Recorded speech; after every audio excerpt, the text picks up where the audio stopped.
Hello guys, ഇന്ന് നമ്മൾ അമൃതം പൊടി വെച്ചിട്ട് ഒരു ഹെൽത്തി ഫുഡ് ഉണ്ടാക്കാൻ പോവാണ്. അപ്പോൾ നമുക്ക് ഫുഡ് ഉണ്ടാക്കണതിൽ കിടക്കാം. അതിനാവശ്യമായിട്ട് നമുക്ക് കുറച്ച് അമൃതം പൊടി എടുക്കാം. ഞാനിപ്പോൾ ഇത്രയാണ് എടുത്തിട്ടുള്ളത്. നിങ്ങൾക്ക് എത്രയാണോ വേണ്ടത് അതെടുക്കാം. ഒന്ന് റോസ്റ്റ് ചെയ്തെടുക്കാം കേട്ടോ. അപ്പോൾ അതിൻ്റെ കളറൊക്കെ ഒന്ന് ഒരുവിധം ആയി തുടങ്ങിയിട്ടുണ്ട്. ബ്രൗൺ കളർ ആയാലേ അതിൻ്റേതായ ടേസ്റ്റ് ഉണ്ടാവുള്ളൂ കേട്ടോ.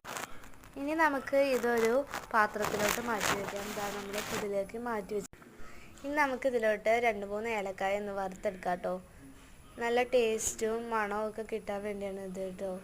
അത് നമുക്കിനി ഒരു പാത്രത്തിലോട്ട് മാറ്റി വെക്കാം. കുറച്ച് നാളികേരം ചെറുകിയെടുക്കണം കേട്ടോ. കുറച്ച് അത്യാവശ്യം 2 അച്ച് ശർക്കര ഒന്ന് മെൽറ്റ് ചെയ്തെടുക്കണം കേട്ടോ. ശർക്കര പാനി ഉണ്ടാക്കാനാണ്.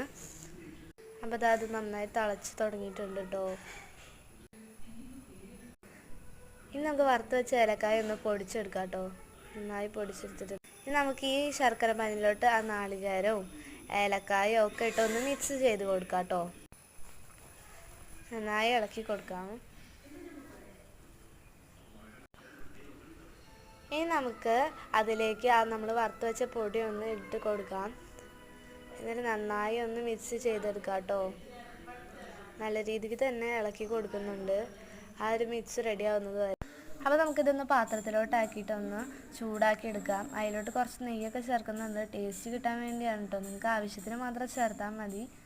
ഇനി നമ്മൾ ഈ മിക്സ് ഒന്ന് നമുക്ക് പാത്രത്തിലോട്ട് മാറ്റണം. അതിനായി ഒരു പാത്രത്തിലോട്ട് നെയ്യ് ഞാൻ കുറച്ച് തേച്ച് വെക്കുന്നുണ്ട്. ഇനി നമുക്ക് ആ മിക്സ് അതിലോട്ട് വെച്ച് കൊടുക്കാം. എന്നിട്ട് നമുക്ക് നമ്മുടെ ആ ഒരു പാത്രത്തിലെ ഷേപ്പിൽ ഞാൻ കൈകൊണ്ടാണ് കേട്ടോ ആക്കിയത്. ഇനി നമുക്ക് റെസ്റ്റ് ചെയ്യാൻ വയ്ക്കാം. അത് റെസ്റ്റ് ചെയ്തിട്ടുണ്ട് കേട്ടോ. ഇനി നമുക്കൊന്ന് കട്ട് ചെയ്തെടുക്കാം. നമുക്ക് ഇഷ്ടമുള്ള ഷേപ്പിൽ കട്ട് ചെയ്തെടുക്കാം കേട്ടോ. ഇത് നല്ല സിമ്പിളായിട്ടും നല്ല ടേസ്റ്റി ആയിട്ടുള്ള ഒരു സ്വീറ്റാണ് കേട്ടോ. നല്ല എളുപ്പമാണ് കേട്ടോ ഇത് ഉണ്ടാക്കാൻ. അപ്പോൾ എല്ലാവർക്കും ഇഷ്ടപ്പെടുന്ന ഒരു സിമ്പിളായിട്ട് ഉണ്ടാക്കാൻ പറ്റിയൊരു സ്നാക്കാണ് വിചാരിക്കുന്നത്. എല്ലാവരും ഇത് വീട്ടിൽ ട്രൈ ചെയ്യണം. ഇത് നല്ല ടേസ്റ്റ് ഉണ്ട്. ഇതെല്ലാവരും മസ്റ്റ്